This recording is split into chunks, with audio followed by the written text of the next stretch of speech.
Bore da, morning everybody and welcome to our LinkedIn live event. Croeso mawr I chi i'n digwyddiad Cavendish Cymru, ble fydden nhw'n trafod etholiad y Senedd y flwyddyn nesaf. Ni'n mynd i weld newidiadau mawr y Senedd gyda mwy o wleidyddion a newid yn y system pleidleisio, felly digon i drafod. I'm Nerys Evans, Director at Cavendish Cymru. We're in Newport today to chat all things Senedd 2026. It's just over a year until people in Wales go to the polls to elect members for the Senedd, and it's going to be a crucial election. We're going to have a bigger Senedd with 96 members and a new, much more complicated voting system.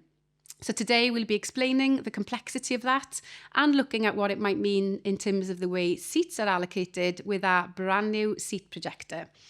We'll also be exploring the impact of a more fractured politics in Wales and what impact that will have on the outcome of the election, and crucially what it means in terms of the formation of the next government after the election. Current polling suggests Welsh Labour, Plaid Cymru and Reform are all vying to become the largest party. So what does that mean for your organisation in terms of engaging with the political parties and policy making and that process in the run-up to the election next year? And with that in mind, there's a lot to cover, so let's crack on. Joining me today are Will Hayward, a multi-award-winning freelance journalist, Guardian columnist and former political editor and Welsh Affairs editor for Wales Online. Cathy Owens, otherwise known as my work wife, director of Cavendish Cymru, a regular media commentator on politics in Wales and the force behind the Senedd 26 seat projector. And let's start with the new voting system. So Cathy, can you give us an overview of the new voting system we'll be using next year? Yes, it's quite complicated. We're moving to 96 Senedd members, of course. So today we're launching a seat projector, which helps you visualise what that's going to look like. And as you know, we're moving from the 40 constituencies to the 32 to mirror the parliamentary constituencies, but then we're twinning those, so we're effectively having 16 regions of 6. And what you can do with a seat projector is put in either a current poll or your fantasy numbers, and you can see what might happen. So what you can see here is that every seat will have 6 members. We've used a poll from the last couple of months to try and demonstrate what might happen. And what you can see here is that parties that are geographically well spread are going to benefit from this system. So Labour, for example, because they sort of come first and second generally everywhere, will get at least 1 seat everywhere, and possibly 2. Interestingly, Reform has developed a really wide spread geographically. They're not focused in what you might think we used to call the red wall seats. They are across Wales. They're going to win a seat everywhere, and possibly 2. So it rewards parties that do well across Wales, and it's slightly more challenging for those parties that are somewhat geographically limited. So if you've got large constituencies in rural areas, for example, because you can only get 3 as a maximum. It also is a bit trickier for the smaller parties because the bottom number has increased a little bit from about 8 to 10% to about 10 to 12%. So, for example, what you can see here is that the Lib Dems are around about 2. It's just about what their ceiling is, and the Greens could possibly get 1 in Caerdydd Penarth if they can get 10 or 12% just in that seat. But it will be difficult for them to get that elsewhere. They're only about 6% across Wales, and what they need to do is campaign just to get all of their votes in that 1 seat. So which poll is up here? What have you used for this seat projector? This is the Beaufort poll from, I think it was December. So what you can see here is Labour and Reform running about equally. This is... we've had a few different polls over the last year, but this isn't too far off the average that we've had over the last 12 months. And it's actually the difference in the polling that we've seen over the last year, rather than the system itself, that's going to lead to some rather surprising results. And Will, on the new voting system then, so first past the post is gone. So do you think that will change voting patterns across Wales? I think there will be a very different layout of the Senedd. I don't think it will all be down simply to that, the voting system's changed, so people will have voted the same, but there'll be a different result. I think there's going to be quite a few seismic changes that could underpin those differences. So things like not having the onus of the left, which was a big motivating factor, which was keep the Tories out. That isn't the same motivating factor as I think was there before. You also have the Labour government in London and in Cardiff Bay, which I think will be a huge factor. And I also think that this kind of awareness of devolution more generally, and people knowing that, I've got an issue with my health service, that actually isn't London, that is Cardiff Bay. And I think that awareness was there after COVID. So it was a factor in the 2021 election, but I think the Drakeford factor was so big then, that skewed a lot. So I actually think you then add reform into the mix. There's loads of things interplaying, which I believe are going to make it a really, really hard election to predict, which is why stuff like this is so helpful. Yeah, you're right there in terms of just the awareness of what's devolved or not. Certainly knocking doors in the general election last year, you got it straight away from the doors. People understanding what's devolved, what's not, and who's in control. So it is going to be that really interesting dynamic, given that 21 obviously was a COVID election, wasn't it? So Cathy, you mentioned there in terms of the shift in polls. So we're increasing the size of the Senedd, we're changing the voting system, and we've seen a big shift in the polls. So how do you think this will translate in terms of the results next year, the shift we've seen? Well, don't forget, we've had 25 years of a relatively dominant Labour Party running on about 35 to 40% in the polls pretty much every year, and then two equally sized opposition parties in Plaid and the Tories running around about 20 to 25%. And that's the pattern that we've had. It's been a pretty solid pattern for 25 years. Obviously, that has completely gone out of the window. So we've got some polling to show you over the last 12 months. And what's happened, what you can see here is effectively Labour have dropped off by 10 points. And you're pretty much got four parties, running around 20 to 25 points each. And that's because reform now exists. And, of course, Labour have had a leadership crisis. They've won the general election. And, funnily enough, people haven't warmed to the new Labour government as much as they could have. A lot of very difficult decisions are having to be made in year one. I think for me, in terms of Labour, if the Welsh Government can demonstrate that a little bit of extra money from London has allowed them to improve public services, and for example, you could use waiting times coming down as a KPI. If they can demonstrate that, and then they use their very good ground campaigning, they could get back up, I think, to around about 29-30% before the election, and then we'll see how the campaign works. The volatility of the reform vote, people are thinking, well, something will happen with Nigel Farage and all the numbers will disappear. I don't think we've seen that. I think that's wishful thinking on a lot of people's part here. And the fact that reform are doing so well across Wales is really remarkable. It's not just left behind areas, it's delightfully posh parts of West Wales as well. It's really interesting. So I don't think they're really going anywhere. The Conservatives, they're just not getting a hearing at the moment. It doesn't really matter what they say. Of course, Plaid are doing, Plaid are definitely doing better.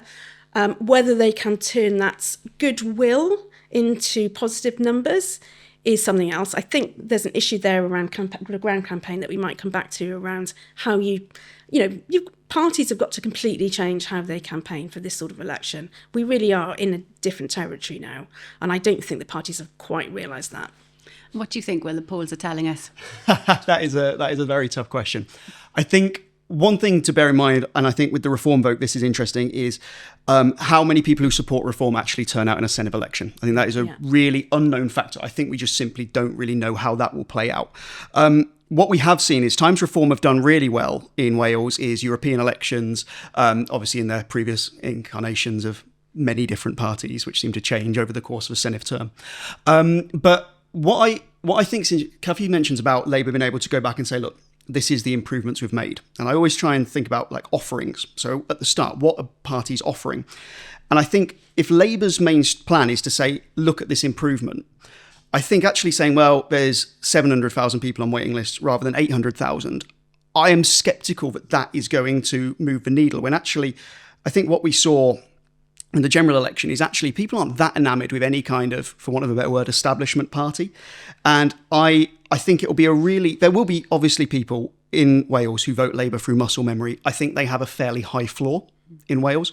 But what I am sceptical of is going back to that thing of the amount of people who voted because they wanted to get the Tories out. So that now just doesn't exist. You now also don't have the kind of backup that Labour have always had, that it's those rascals in Westminster who have been hindering them making the changes they want, because those rascals are now them.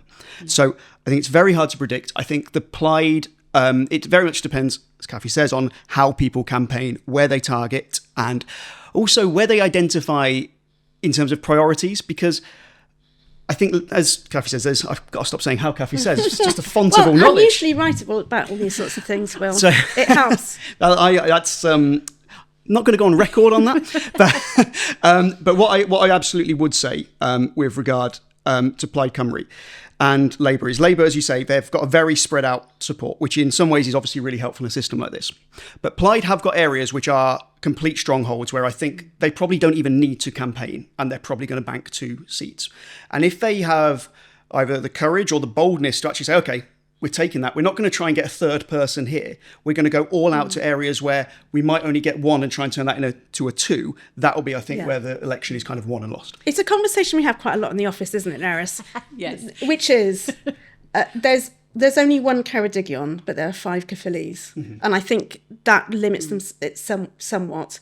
But there is a benefit here as well, because don't forget, the first time, and I'm old enough to remember the first Senedd election, of course, it was the first time that people had an opportunity to vote for Plaid in lots of different parts of Wales, because there was an element of proportionality. So if they get that campaign right and say, you can now vote for us because it's not first past the post and you're not worried in the valleys about accidentally letting the Tories in or something, then I think that there's a natural boost there. Obviously, Reen is doing quite a good job in terms of interviews, all sorts of other things like that. It's can Plaid Cymru really turn on the ground campaign? And I think we all know that they need to do a lot of work in terms of professionalising that sort of how you literally search for different votes, that you know what voters are thinking about, that you target your votes in certain ways, and that you can move your activists around Wales to talk to people. Other parties, are going to rely on huge amounts of money. The Conservatives have done that. I mean, they're probably running out now, but, Reform have got a lot of money to spend, and this will be their first big election. They are going to spend big. Yeah. People are going to be seeing so many Facebook ads. It's going to be really boring, but it's going to happen. Yeah, we saw that with Reform by-election, council by-election in Carmarthenshire recently, piling the money in. On Reform, I think I've heard loads of political activists, hoping that their voters or supporters won't be motivated to turn out next year. But you've added in a campaign where it's an anti-politics, an anti-increased Senedd, the millions that it's going to cost. And that is going to resonate with a lot of voters, isn't it? Yeah, I mean, Reform absolutely see the money they're spending on the Senedd election as an investment, almost like a business. I mean, up until recently, they actually were a limited company. They see that as an investment in staffing and resources going forward to the general election. Now, it's kind of up to personal view on whether you think that is of benefit to Welsh democracy generally. But I think Reform, from a Labour point of view, I am sceptical of how many people are going to be Labour voters who go, I no longer want Labour, I voted Labour for, I'm now going to Reform, because I think a lot of those voters have left. I think that Reform will do well in Labour seats, but I actually think from a Labour perspective, their bigger risk of hemorrhaging their own vote goes to Plaid. And I think there's an awareness within the Welsh Labour Party that is a risk. I don't know if UK Labour have got those same concerns, because they are so one-track minded on Reform is the problem. And you can see that in some of the Labour comms as well, can't you? Well, yeah, it was. We saw big focus on independence. So it's essentially Labour are desperate to paint Plaid as the traditional view of Plaid Cymru separatists, kind of unserious. Whereas Plaid and the Reen are desperately trying to be like, we are pragmatic, we are for everyone. When he even gave his leader's speech, I was there just a few weeks ago, and he said it wasn't talking about Welsh people. He was talking about if you've chose to make Wales your home. It's very much not appealing to the for want of a word, super Welsh. It's about trying to make a more, I think, pan-Wales view. And whoever wins out of that argument, I think will benefit most as we go into the election. Before we move on to talk about, what does that result mean in terms of the next government? Just a word, we've seen a minority government in the last 25 years. So, 1 or 2 opposition, smaller parties have been really vital, as we've just seen Jane Dodds, do the budget deal with the Welsh Government. So what's your take on kind of the smaller parties next year and this voting system, what it means for them? Okay, well, I got hammered by pretty much everyone other than Green Party members for suggesting the Greens might win more than 1 seat. Now, if I can just have 30 seconds to show my workings on that. So I think it'd be very hard for them to win 2 seats. I think it'd be almost impossible for Win to win more than that. But I think there's a couple of things at play. The first thing is most people, Wales, although people are small c conservative, it has, I think, a slightly left of centre identity for Wales. So most people are more inclined for Labour, Plaid, Greens, Lib Dems than they are to Reform and the Tories. There's a lot of people in that group who are very frustrated with Labour and a seeming lack of action within Wales, but also find Plaid quite unpalatable for all sorts of historical reasons of identity. I believe that. I know, outrageous of me, isn't it, to say? Look at me. I'm actually from England as well. I'm just building castles here now. As you were. But if we talk about Plaid having a lack of infrastructure, the Greens have got nothing. There's nothing on the ground. I think the advantage they are going to have this year is next year in the Senedd election is they have now got people across England and Wales who have got some experience campaigning. They were super targeted with Bristol. They were super targeted in Brighton, as they have been for several general elections. And actually they will be able to put a lot of activists on the ground in very particular places. And that is, I think, going to be their main offering. I think a lot of the people they're trying to win over, they probably don't want to tell that they also support independence. So that is my kind of view with where the Greens could maybe get that second seat. Okay, but I've lived with the maths behind the maths for this. I could nerd you out on these numbers, and I still am not sure that there's any other seat other than Caerdydd Penarth where the Greens can potentially win. But I think just having a Green is a real breakthrough. One Green in the Senedd is going to be a real breakthrough. And I just think they have got to think about just sending everybody to Penarth and Canton, and that is it. Yeah. And don't do anything else. And on the campaigning then, obviously, first past the post is gone, in terms of how the traditional way parties campaign. So what does this new voting system then mean for how parties should develop their campaigning strategies? Well, if you're, for example, a Labour strategist thinking about an election, you're going to be looking at your offensive and defensive marginals. That's where you're going to put your time. That's where you're going to put your activists. That's where you're going to put your resources. That's where you're going to put your money. And everything else, you've either already won it or lost it. Don't worry about that. Now, what we're looking at in this system is effectively 6 buckets of marginals, because you've got offensive marginals from 0 to 1, 1 to 2, and 2 to 3, and then backwards 3 to 2, 2 to 1, 1 to 0. And you've got to think slightly differently in each one of those seats. So it's a more complex picture for how you target. And then for other parties as well, it's can we target? How do we target? Shall we just focus very heavily on a small number of seats? Are we just going to use our buying power to buy lots of Facebook ads, and is that going to be it? Where should we target our activists? Are we going to be able to bus people around? So some parties have that structure in place, and some need to do a little bit of work on that. Okay, so we've known parties have worked together to form a stable government, formal, informal, minority government since 99. So how does the new voting system, the increase to 96, change what's going to happen in terms of forming the government after next election? Well, I've put all of the results in the last year of the polls and a couple of previous results through the system and try to work out what the sort of range of results are. And generally, what we are talking about is reaching 49. So 49 is the magic number, 96, 50% plus 1. And in general, you need, realistically, Labour and Plaid in coalition to form a government. What the range is everything from a Labour-led coalition with about 50% more seats than Plaid, all the way through to pretty much equal numbers. So you've got perhaps a nailed-on coalition where you have to negotiate some form of joint leadership. So whether it's a joint First Minister or a rolling First Minister, you're going to have to form some sort of deal. There's one scenario in which you need either a Lib Dem or a Green to perhaps join you to get that 49. So assuming you need effectively Labour and Plaid to reach that number. In all other scenarios, if you really want a non-Labour government to reach 49, you have to add up all the Conservatives, all the Reform, and all of Plaid Cymru.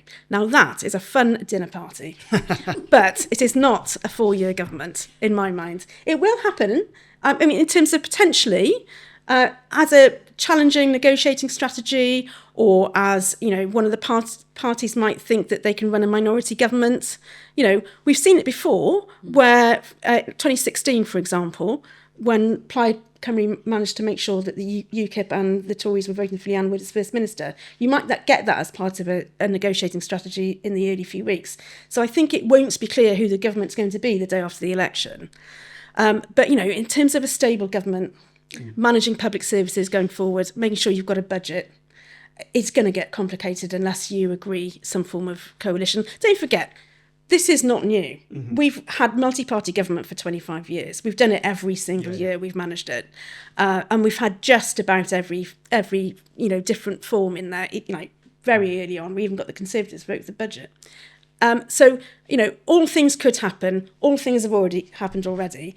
I think that the parties need to be a bit more straightforward with the voters about who they might talk to afterwards. Yeah, I've so much to come back on there. So first thing I would say is totally agree that parties have got to be absolutely clear with the voters about the realities of the system in which we now operate, because actually this is a really good thing. You can see from those polls, we are not a polity which is completely united in vision on one thing. And actually having a Senedd which reflects that isn't bad. It means there's compromise. It means that actually there's the most voices heard possible. And actually that isn't a bad thing. So not every single time a deal is made is it a betrayal. You can absolutely not be pure enough and still be doing the best you can for the people that voted for you. What I would say is with the stuff we've got on the screen at the moment, I'm completely sceptical about anything before that general election 2024. I think it's only those two after which matter, because I think Labour being in Westminster has changed everything in terms of view. I'd also say that everything, like certainties in politics are certain until they're not. And I think there is, as I've already said, a big shift coming in terms of the fundamental tectonic plates of Welsh politics. I would suggest that reform and, right-wing parties, very right-wing parties, I'm not going to say far, I'm just going to say very right-wing parties, polling is often skewed down. So if we were to take that last Pewfoot research poll, and we said, actually, let's add 3 seats to that 29 from reform. If we say the final figure you've got to get to is 48? 49. 49, God, talk about eroding my credibility immediately. If we said that 49 is the figure that we want to get to, and you've got reform sitting on 32, and then you add in a Conservative, the Conservatives, obviously, if reform go up, Tories are likely to go down. But if you had those combined making 43, as you say, everything suddenly becomes in play. With regard to who the First Minister is, that is like the crown jewel for Plaid, isn't it? Because what they really want to do is get that First Minister, even for part of a term, to be able to Nicola Sturgeon and Alex Salmond it, and be able to position themselves as opponents of Westminster as opposed to partners in Westminster, because we know that for a very long time that was incredibly electorally expedient for the SNP. So because of that reform, I think that reform seat is going to be such a big chunk. I think I'm convinced they're going to be the largest party. I know might disagree, but I'm I don't bet, but if I was betting, that would be my main bet, is that they're going to be the largest party. It's going to require proper coordination from people elsewhere in politics. I mean, the Conservatives are banking on a well-performing reform. That's their life raft, which I think it's interesting how little we've talked about the technical opposition in the Senedd at the moment. We haven't mentioned the Conservatives almost at all. And I think that is that first part of those tectonic plates shifting. So whether Labour implied, if they want to do a rolling or a rotating First Ministership, there's a big advantage whoever goes first. Well, look, there's the campaign right there. Yeah. Labour's campaign will be, Will Hayward says that... Mention me by name, they never do. Will Hayward says that there's a potential here for reform to get the largest number of seats. And one of the other parties might do a deal with them, and that could be Labour or Plaid. That could be Plaid Cymru or the Conservatives. So that will be Labour's campaign. Plaid have ruled that out, haven't they? The Plaid leader has categorically ruled out any deal with reform. Absolutely. But in that, in the Beaufort number, isn't it kind of the biggest party has first dibs on forming the government? So, even if it lasts a week, that might absolutely happen. I think if you're going to go for a proportional system because you think that first past the post yields huge majority governments with very little electoral mandate, I think saying that a party which has less than 30% of the vote has first dibs on anything I think is actually a bit of a misnomer. I think actually you want a government which is most reflective of the people that voted. And obviously the largest party will have the most weight in negotiations because they've got the most seats. But if you've also positioned yourself in such a way that you are completely unpalatable to everyone else other than the Conservatives, there is a scenario where, for Reform lead a government in coalition with the Conservatives. I think it is not the most likely outcome. I think a kind of rainbow coalition cooperation agreement, however you want to phrase it, I'm sure they'll think of a very, very flouncy name for it, which everyone is not happy with. But that would be, I think, the most likely scenario. And on the First Ministership, I remember when I was in the Senedd Assembly, that was absolutely on the table in 2007 when we had the Rainbow and the Supply and Confidence it was to start off with the Labour Party and then the full coalition, even though the Labour Party was 10 seats, I think, if not more than Plaid Cymru. And as you rightly said, it is the prize, isn't it, to lead the government. What does this new voting system tell us then, or about public perception or the expectation about parties working together? Well, for me, I think that voters actually really like it when parties work together. I think people quite like multi-party government. I think people have, I remember there was always quite a positive feeling when you did manage to get Labour and Plaid working together in government, because you sort of understand that they will take the edges off each other. They will stop the crazy at either end. And you can sort of work together. It's not just about nobody has a monopoly on good ideas. It's about let's work together for the benefit of the people of Wales, and generally, in essence, Wales has voted for the last 25 years in majority for Labour and Plaid together effectively. So I think voters really like it, and I think that there is an argument to be made about how you engage with the voters ahead of the election, about who you're going to be talking to and how you're going to talk to them afterwards. And also, it really does impact on how organisations that we work with need to be talking to the parties in terms of manifestos, because what we know is how you put together the programme of government afterwards is really key.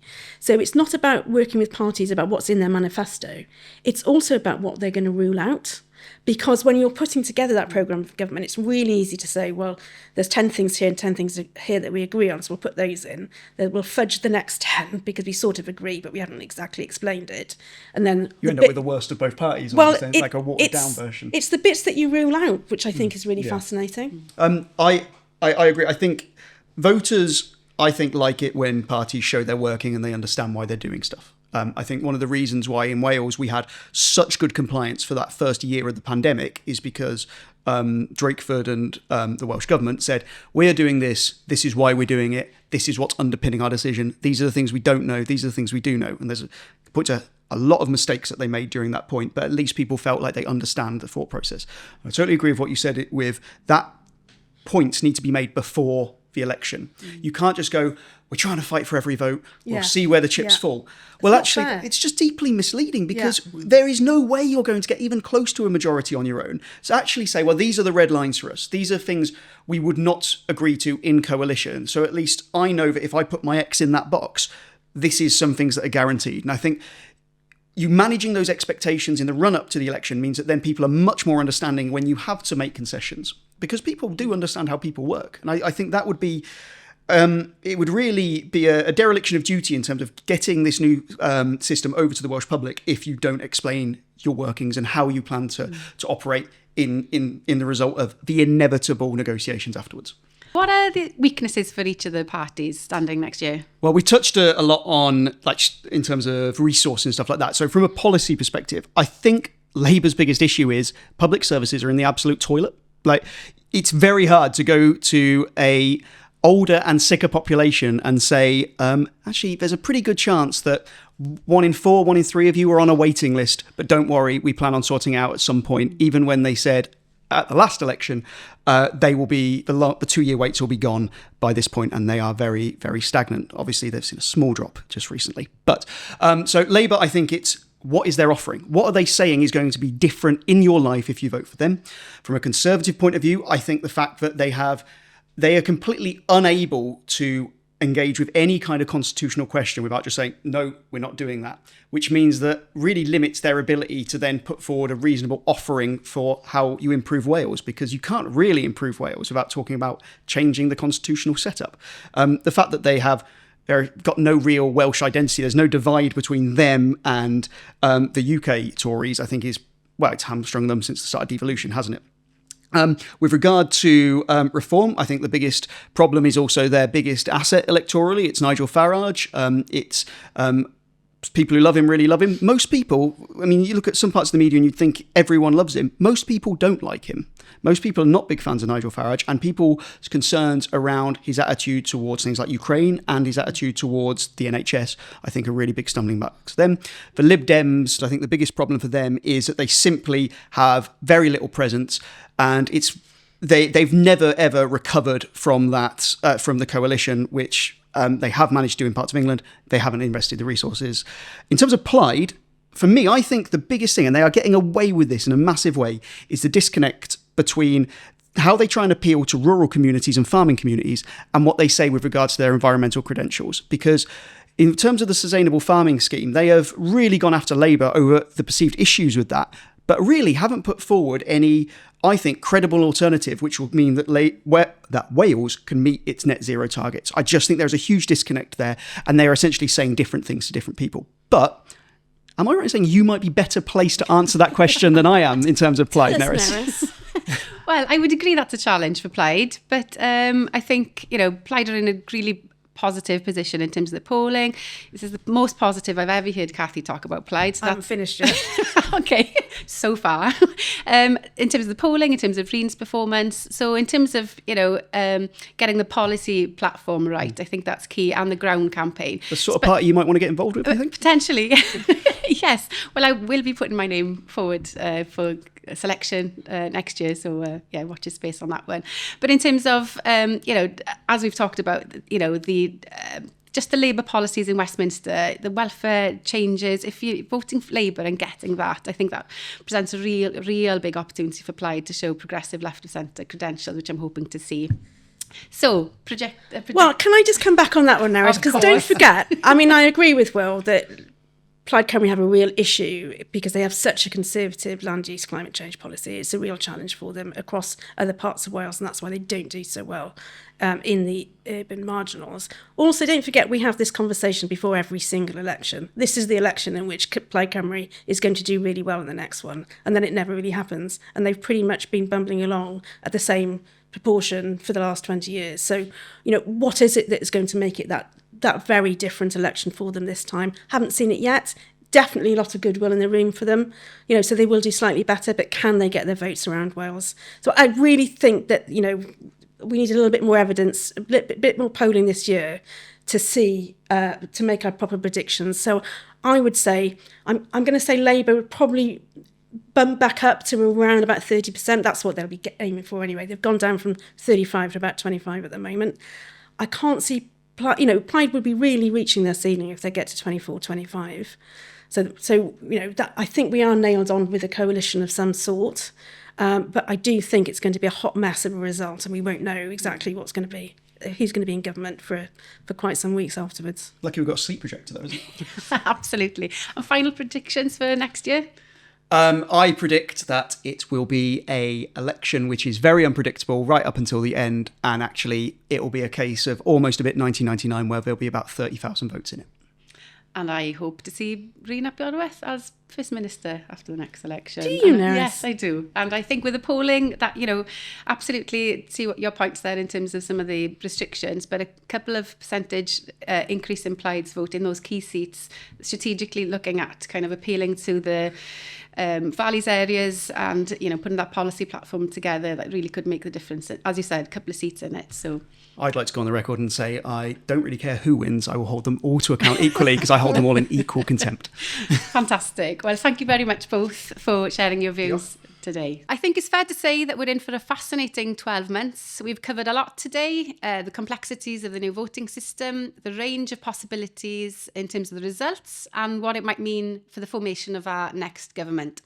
We hope this has given you a lot of food for thought, and a big thank you to Will and Cathy for their insights. And please remember to sign up to Will Hayward's newsletter for further insights into your inbox.